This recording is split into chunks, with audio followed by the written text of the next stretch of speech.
CM సహాయ నిధి పేదలకు ఒక గొప్ప వరం వంటిదని కడప జిల్లా బద్వేలు టీడీపీ మాజీ ఎమ్మెల్యే విజయమ్మ పేర్కొన్నారు. గురువారం బద్వేలు పట్టణంలో టీడీపీ కార్యాలయంలో ఆమె బాధిత కుటుంబాలకు సీఎం సహాయ నిధి చెక్కులను పంపిణీ చేశారు. బద్వేలు నియోజకవర్గ పరిధిలోని ప్రమాదవశాత్తు మరణించిన వారికి ప్రభుత్వం మంజూరు చేసిన సీఎం సహాయ నిధి చెక్కులను పంపిణీ చేశారు. బద్వేలు నియోజకవర్గం పరిధిలోని అట్లూరు మండలం మన్యంవారిపల్లెకు చెందిన వరికుంట్ల సుబ్బయ్య, అదేవిధంగా అట్లూరు మండలం కుంభగిరి గ్రామానికి చెందిన పోతాపి చిన్నయ్య, కలసపాడు మండలం ఎగువ తుమ్మలపల్లి గ్రామానికి చెందిన వెంబడి శవరమ్మ, ఇక బి కోడూరు గ్రామానికి చెందిన కూరాకు జై సుబ్బారెడ్డిలు కుటుంబాలకు సీఎం సహాయ నిధి చెక్కులను పంపిణీ చేశారు.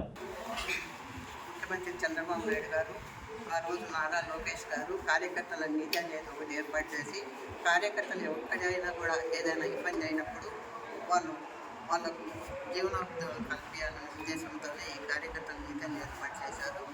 అదేవిధంగా సభ్యతను మొదలుపెట్టిన ప్రతి ఒక్కరికి కూడా 100 రూపాయలు పెట్టుకున్నకు ఇన్సూరెన్స్ అనేది ఏర్పాటు చేసి అదే కార్యకర్తల నీతికి మాదిరిగా చేయడం జరిగింది. ఈరోజు నా నియోజకవర్గంలో 4గురికి హఠాత్మకంగా చనిపోయినారు.